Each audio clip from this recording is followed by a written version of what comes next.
నమస్తే welcome to our channel నేను మిషాల్ని YCP నేత మాజీ మంత్రి రోజా ఇటు సీఎం చంద్రబాబు నాయుడు గారిని డిప్యూటీ సీఎం పవన్ కళ్యాణ్ గారిని మంత్రి అచ్చెన్నాయుడు గారిని విమర్శిస్తుంది. రైతులకి అండగా ఉంటామని చెప్పి రైతులకి ఏం చేయట్లేదు, నష్టం జరిగించారు రైతుల్ని, యూరియా లేదు అని ఆమె విమర్శిస్తుంది. నిజంగా ఇలాంటివి జరుగుతున్న కూటమి ప్రభుత్వంలో ఇలాంటివన్నీ డిస్కషన్ చేసే ముందు స్టూడియోలో ఉన్నారు senior journalist doctor Kanakadurga Vadlamani గారు ఉన్నారు. వారిని అడిగే విషయాలను తెలుసుకునే ప్రయత్నం చేద్దాం. నమస్కారం మేడం. నమస్తే అండి. మేడం, అసలు రోజు విమర్శలను ఎలా చూడాలి? ఇప్పుడు రైతులకి యూరియా లేదు, ఎగుమతి లేదు, వాళ్ళకి సరిపడా అందట్లేదు, రైతులు ధర్నా చేస్తున్నారు, రోడ్డు మీదకి వచ్చి ధర్నా చేస్తున్నారు. ఈ కూటమి ప్రభుత్వం ఏం చేస్తుందని రోజు విమర్శిస్తుంది. దీన్ని ఎలా చూడాలి మేడం? అంటే ఆవిడ పాపం చాలా జగన్మోహన్ రెడ్డి హయాంలో ఆయన రైతు బాంధవుడిగా పేరు తెచ్చుకున్నట్టు, మరి ఏ రైతు బాంధవుడో మనకు తెలియదు. కేంద్రం ఇచ్చిన రైతు భరోసా కూడా ఆయన పేర్లో వేసేసుకుని జగన్ ఇచ్చాడని చెప్పుకున్నాడు ఆయన, జగన్ భరోసా అని. అంటే ఏ రోజు కూడా ఇది కేంద్రం ఇచ్చింది, మేము ఇంత ఇచ్చామని ఏ రోజు చెప్పుకోవాలా. ఒక్క రైతు కూడా మా హయాంలో రోడ్డుకి ఎక్కలేదు, వాళ్ళకి అసలు ఎటువంటి కష్టము రాలేదు 5 ఏళ్లలోట. వాళ్ళు రోజా గారు చెప్తున్నారు. అసలు రోజా గారు ఇవాళ ఎందుకు వచ్చారు? 9వ తారీఖు ఈయన రైతుకి అండగా పిలుపునిచ్చాట ఎవరు? జగన్మోహన్ రెడ్డి. అంటే ఆయన రాడు, వీళ్ళని అంటే మీరు రోడ్డుకి ఎక్కండి, గొడవలు చేయండి అని చెప్తున్నాడు. సో దానికోసం ఇవాళ ఈవిడ ప్రెస్ మీట్ పెట్టింది. ఇంకో మాట ఏంటంటే, అసలు పులివెందుల్లో ఓడిపోయాక, డిపాజిట్ కూడా రాకపోయాక ఆ రోజు ఎప్పుడు ఆవిడ బయటకు వచ్చి మాట్లాడాల, వివరణ ఇచ్చుకోవాలా. ఈరోజు తగుదనమ్మా అని వచ్చేసింది. వచ్చి కుప్పంలో చంద్రబాబు నాయుడు గారి కుప్పంలో రైతులు రోడ్డు ఎక్కారు, లేకపోతే అచ్చెన్నాయుడు గారి ఆయన నియోజకవర్గాల్లో ఎక్కారు, లేకపోతే పవన్ కళ్యాణ్ గారి పిఠాపురంలో రైతులు రోడ్డు ఎక్కారు ఆవిడ చెప్తున్నారు. అంతా కూడా అందరూ రోడ్డుకి ఎక్కి మాకు యూరియా దొరకట్లేదు అని గొడవ చేస్తున్నా. కాక మొన్న అచ్చెన్నాయుడు సీరియస్ అయ్యారు, చంద్రబాబు నాయుడు గారు కూడా యూరియా మీద చాలా సీరియస్గా ఆయన నిర్ణయాలు తీసుకుని ఎవరు ఎక్కడ అంటే దాచిపెట్టడానికి వీల్లేదు, బ్లాక్లో అమ్మడానికి వీల్లేదని ఆయన ముందే ఆర్డర్స్ జారీ చేశారు. ఇవాళ రైతులు వచ్చేసారంటే అసలు ఆ రోడ్డుకి ఎక్కిన వాళ్ళల్లో ఎవరు వైసీపీ వాళ్ళు తేల్చాలి. నిజంగా అక్కడ నిజంగా రైతులు ఉన్నారా, ఎంతమంది నిజమైన రైతులు ఉన్నారు, ఎంతమందిని వైసీపీ పంపించింది అనేది చూడాలి.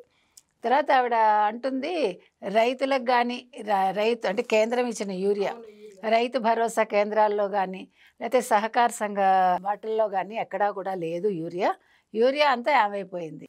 మీరు ఏమైనా దాచిపెట్టారా?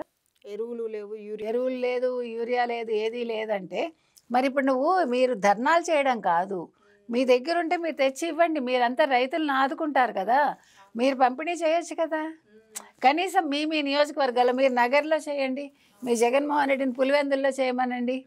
అంటే ఓడిన వాళ్ళు నెగ్గిన వాళ్ళు ఇద్దరూ కూడా వాళ్ళ నియోజకవర్గాల్లో యూరియా ఎరువులు వాళ్ళు పంపిణీ చేస్తే ప్రజలకి కష్టం ఉండదు. ముందు ప్రభుత్వాన్ని నిందించటం కాదు, పరిష్కారం కనుక్కోవాలి. అది ప్రతిపక్షమైన అధికార పక్షమైన.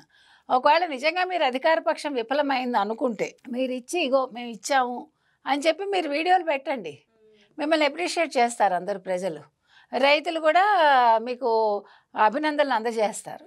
అది చేయకుండా మేము రోడ్లు ఎక్కుతాము, మేము ధర్నాలు చేస్తాము వైసీపీ తరఫున అంటే ఏంటి? అంటే వాళ్ళకి ముందు వచ్చే యూరియా రానివ్వకుండా లేనిపోని గందరగోళాలు సృష్టించి అసలు రైతులు అనేవాళ్ళు ఇప్పుడు రోడ్డు ఎక్కడానికి రెడీగా లేరు. వాళ్ళ సమస్యల్లో వాళ్ళు ఉంటారు, లేకపోతే వాళ్ళ పనుల్లో వాళ్ళు ఉంటారు. మధ్యలో మీరు వచ్చి వాళ్ళని గందరగోళంలోకి నెట్టేస్తాము, మీకు పని పాట లేదు కాబట్టి ఏదో ఒక వంక వెతుక్కుంటున్నారు. మీ జగన్మోహన్ రెడ్డి వచ్చి నిల్చుంటాడా? పులివెందులకు వెళ్ళి పులివెందుల రైతులతోటి మీ జగన్మోహన్ రెడ్డి మాట్లాడతాడా? మొన్న వెళ్ళి ఏం మాట్లాడాడు? అదేంటి హెరిటేజ్లో ఉల్లిపాయలు 30 రూపాయలకు అమ్ముతున్నారు అని చెప్పాడు. ముందు మీ జగన్మోహన్ రెడ్డి కాస్త జ్ఞానం పంచండి. ఎవరు? రోజా గారు. ఆయన కొంచెం ఇబ్బంది పడుతున్నారు జ్ఞానం లేక.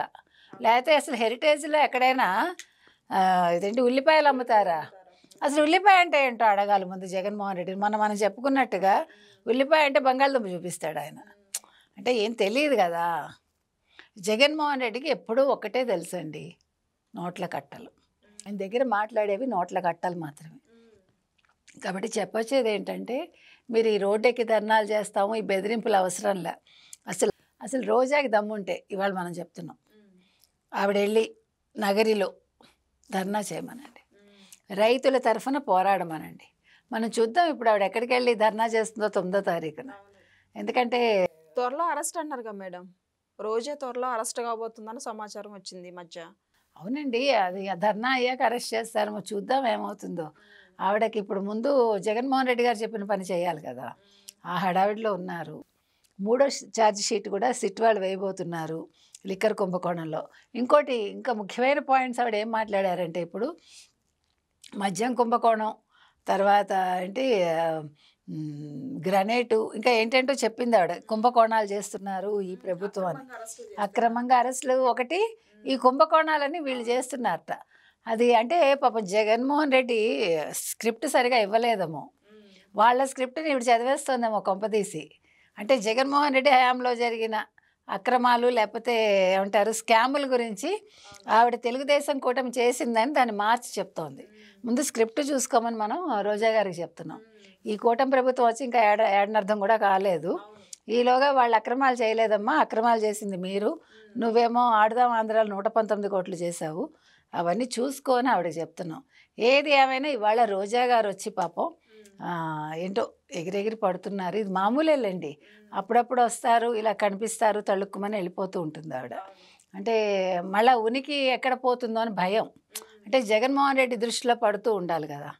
అందుకని ఇవాళ వచ్చింది, యూరియా మీద ఎరువుల మీద ఏదో మాట్లాడింది. అసలు ముందు ఆవిడ నగర నియోజకవర్గంలో యూరియా ఎరువులు కొరత ఉందా లేదా ఆవిడ చెప్పలేదు. ఎందుకంటే ఆవిడకి తెలియదు కదా నగరి గురించి. అదేవిధంగా పులివెందుల గురించి కూడా తెలియదు ఆవిడకి. ఆవిడ కుప్పము, తర్వాత పిఠాపురము, తర్వాత అచ్చెన్నాయుడు గారి నియోజకవర్గాల గురించి మాట్లాడింది. ఇంకోటి ఏంటంటే మీ బ్రదర్ అక్కడ ఉన్నాడు కదా కేంద్ర మంత్రిగా, కేంద్రంలో చెప్పి యూరియా ఇప్పించవచ్చు కదా, ఎరువులు ఇప్పించవచ్చు కదా అంటుంది. ఎవరి పని వాళ్ళు చేస్తున్నారు. రాష్ట్రంలో ఈ చంద్రబాబు నాయుడు గారికి ఏం చేయాలో తెలుసు. రాష్ట్రంలో చంద్రబాబు నాయుడు అంత అభివృద్ధి చేస్తుంటే జగన్మోహన్ రెడ్డి ఏమో రాష్ట్రంలో అభివృద్ధిలో జిల్లాలుగా వెళ్ళి మేము అభివృద్ధి చేస్తాము ప్రజలకి అన్న వ్యాఖ్యలు చేస్తున్నాం. ఏం చేస్తాట వెళ్ళి? అభివృద్ధి అంటే ఏంటి ఫస్ట్ అసలు తెలుసా పాపం? ఏం అభివృద్ధి చేస్తాడో చెప్పమానండి. ఇప్పుడు నీళ్ళు ఇచ్చాడా? కుప్పానికి నీళ్ళు ఇచ్చిందారు మన చంద్రబాబు నాయుడు గారు, పులివెందులకు కూడా ఇస్తారు కదా. ఇంకొకటి అండి, ఆవిడ అసలు ఏం మాట్లాడుతుందో ఆవిడకే తెలియదు. కానీ చంద్రబాబు నాయుడు గారికి ఏం చేయాలో తెలుసు, వీళ్ళు చెప్పక్కర్లా. వీళ్ళు వచ్చి ఏది నేర్పించక్కర్లేదు. కాబట్టి రోజా గారికి ఒకటే చెప్తున్నాం, రోజా గారు అప్పుడప్పుడు వచ్చి ఇలా మాట్లాడకండి, మీరు రెగ్యులర్గా మాట్లాడుతూ ఉండండి. మీరు ఓడిపోయినప్పుడు ఓడిపోయామని చెప్పండి, నిజాలు మాట్లాడండి నిర్భయంగా. ఇంకా ఎంతకాలం ఈ పరదా బతుకులు మీ అందరివి? ఈ ముసుగు మాటలు ఎందుకు కదా, ముసుగు తీసేసి నిజాలు మాట్లాడమని చెప్తున్నాం. మేడం, ఈరోజు కడపలో హంద్రీ నివా మీద అంటే నీళ్లు లేవని చెప్పి ఫేక్ ప్రచారాలు చేస్తున్నారు వైసీపీ వాళ్ళు, ఎలా చూడాలి మేడం? అంటే వాళ్ళు గతంలో చేశారు కదా, ఒక గేట్ తెచ్చి పెట్టేసి అది వరద వచ్చిందని చెప్పి మళ్ళీ తర్వాత గేట్ పట్టుకుని పోయారు. అట్లా అనుకుంటున్నారు వాళ్ళు అది. అందుకని వాళ్ళ గురించి వాళ్ళే చెప్పుకుంటూ ఉంటారు. అవన్నీ మనం పట్టించుకోకర్లేదు. అందుకని ఈ రోజా గారు ఏం మాట్లాడినా మనం ఒక కామెడీగా తీసుకుని కాసేపు నవ్వుకుందాం. Thank you madam.